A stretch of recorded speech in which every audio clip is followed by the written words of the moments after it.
उत्तर प्रदेश मुरादाबाद में रहने वाला एक कारोबारी होता है जिसका नाम अनिल चौधरी और उसकी पत्नी होती है तनु।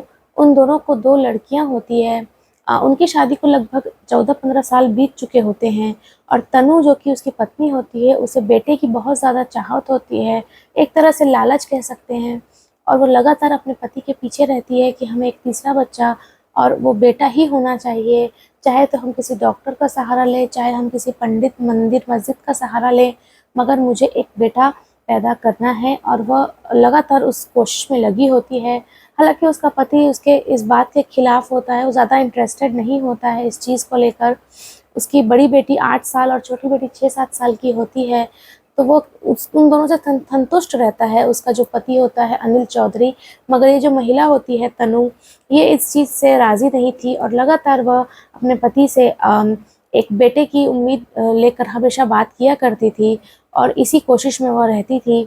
इस पर जब उसे सब जगह से निराशा होती है, तो उसने इस बेटे को पाने की चाहत में ऐसे-ऐसे अपराध कर बैठी, जिससे उसने अपना बसा-बसाया घर, अपनी बेटियों का भविष्य, खुद का भविष्य और अपने पति का भविष्य खराब कर बैठी। आज हम इसी टॉपिक पर चर्चा करने जा रहे हैं। नमस्कार, मेरा नाम आयशा मेमन थापा है और आज हम जिस सच्ची घटना के बारे में बात करने जा रहे हैं, ये घटना शुरुआत होती है 14-15 जुलाई का दिन होता है। रात होती है और तनु जो होती है, उसकी जो बड़ी बेटी होती है, वो दोनों मानवी और तनु दोनों ज़ोर-ज़ोर से चीख कर रोने लगते हैं, बहुत ज़ोर-ज़ोर से आवाज़ें देने लगते हैं। तो आस-पास के मोहल्ले के लोग, सारे लोग जमा हो जाते हैं और उनसे पूछा जाता है कि क्या प्रॉब्लम हुई है। फिर लोग जब घर के अंदर जाते हैं तो देखते हैं कि उस घर का जो मुखिया, जो बिज़नेसमैन अनिल चौधरी होता है, उसकी लाश खून से लथपथ वहाँ पड़ी हुई होती है और जो छोटी बेटी होती है, वो उस अपने कमरे में सो रही होती है, उसे पता भी नहीं था यहाँ क्या चल रहा है। और जो बड़ी बेटी और जो माँ होती हैं, वो लगातार रो कर, चिल्ला कर लोगों को इकट्ठा कर रही थी। घर में केवल 4 लोग ही रहते थे, जिसमें से एक की हत्या हो चुकी थी और खून से लथपथ उसकी लाश वहाँ पड़ी हुई थी। इस पर जब लोगों ने तनु से जानने की कोशिश की, तो वो शॉक की वजह से बेहोश हो जाती है और वो बच्ची जो है, वो भी रोने की वजह से कुछ ज़्यादा बोल नहीं पा रही थी।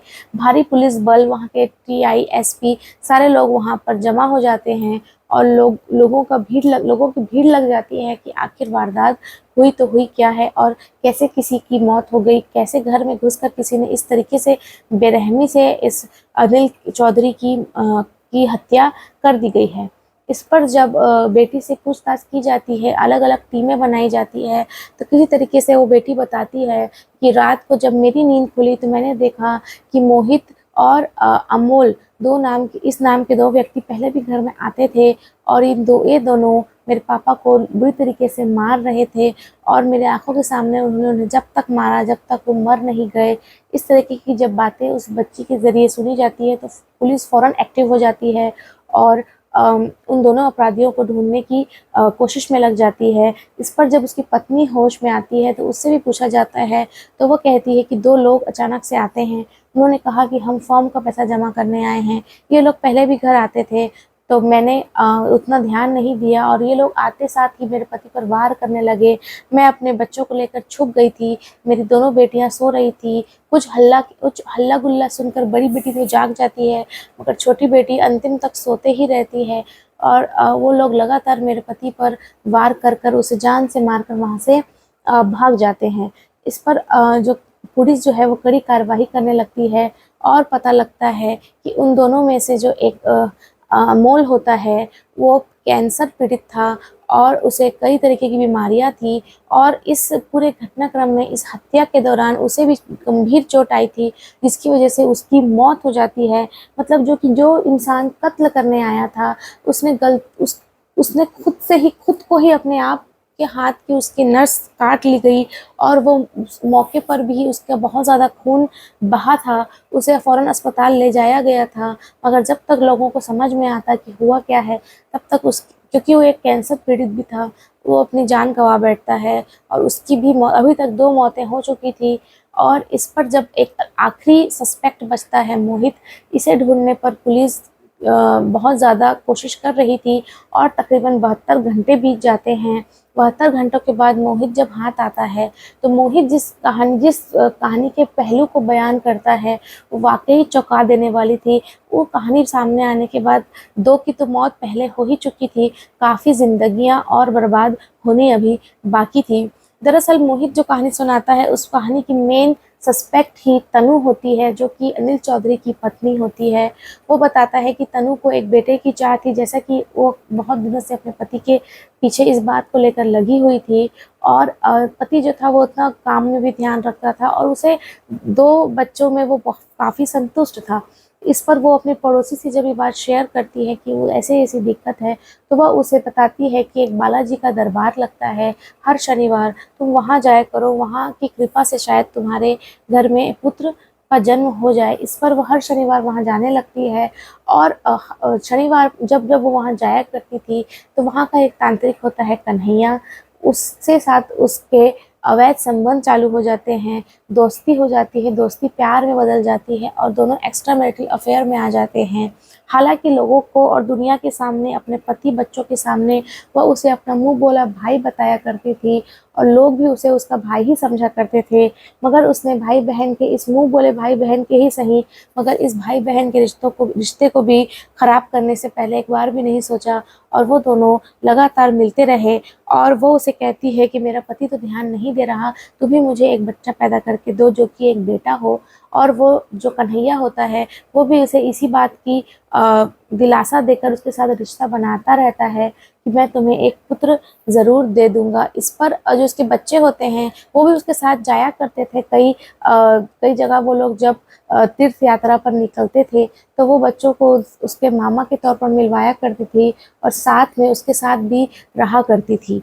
इस पर उसने सोचा कि सब कुछ इतना सही चल ही रहा है, तो क्यों ना सोशल मीडिया में भी एक्टिव होना चाहिए। और जब सोशल मीडिया के लिए वो एक रील बनाती है, वो कई रील बनाती है, बट एक रील जो है वो वायरल हो जाती है, और वो वायरल होते-होते उसके पति तक पहुँचती है। और जो जिस तरीके की रील उन्होंने बनाई थी, वो कहीं से भी भाई-बहन के रिश्ते को जस्टिफ़ाई नहीं कर रही थी।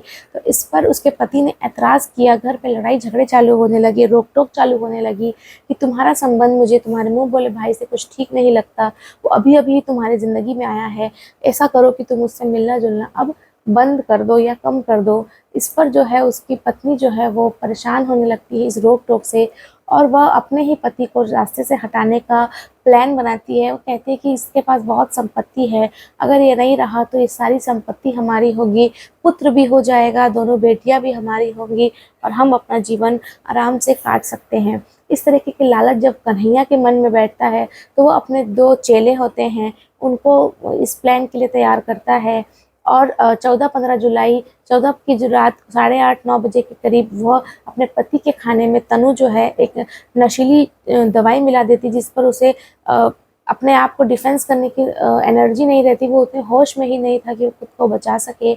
और जब वहाँ से ग्रीन सिग्नल मिलता है, तो ये दोनों ये दरवाज़ा खोल देती है और ये दोनों आकर उसके पति को जान से मारने लगते हैं। इस पर जो उसकी बेटी मानवी होती है, बड़ी वाली, छोटी बेटी नव्या सो रही होती है, बड़ी बेटी जो मानवी है, वो अपने पिता को बचाने की कोशिश करती है, और उसी कोशिश में जो अमोल होता है, वो उसके हाथ से चाकू उसके पिता को मारते-मारते खुद के ही हाथ पर लगकर उसकी नस कट जाती है।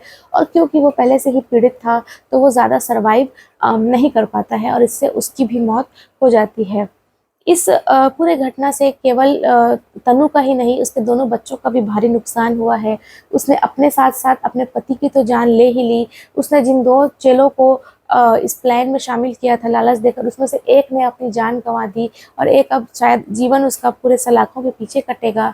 कन्हैया और तनु का जीवन भी सलाखों के पीछे कटेगा। उन्होंने जो घिनौना अपराध किया है, उसे उन्हें उसकी सज़ा ज़रूर मिलेगी, मगर वो 2 मासूम लड़कियाँ, जिनकी कोई गलती नहीं थी, उनका जीवन अब बहुत मुश्किलों भरा होने वाला है, क्योंकि पिता को तो पहले ही मार दिया गया है और अब माँ भी जीवन भर कारावास में रहेगी। इस घटना को सुनाने का उद्देश्य किसी को भी परेशान करना या तंग करना नहीं था, किसी को भी गलत ठहराना नहीं था, केवल एक सच्ची घटना को विस्तार में आप तक पहुँचाना था। नमस्कार।